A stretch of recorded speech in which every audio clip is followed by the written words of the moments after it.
Every swimming stroke explained in less than 5 minutes. Let's start with the 4 primary swimming strokes used in competitive and recreational swimming: freestyle, backstroke, breaststroke, and butterfly. Freestyle. Freestyle is the fastest stroke. It's what most people think of when they hear swimming. You swim face down in the water, alternating your arms in a windmill motion. As one arm pulls through the water, the other recovers overhead. Your legs move in a continuous flutter kick, keeping your body streamlined. Breathing happens when you turn your head to the side, usually every few strokes. It's all about speed and efficiency. Backstroke. Backstroke is like freestyle, but on your back.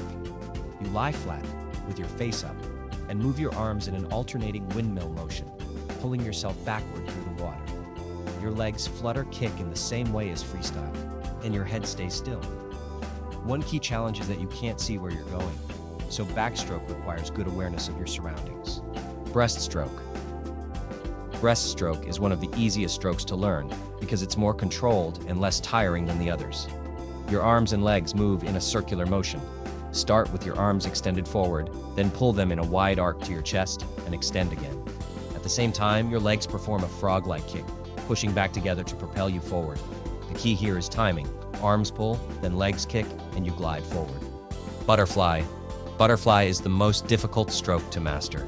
Both arms move simultaneously in a windmill-like motion, sweeping through the water while your body undulates in a wave-like motion.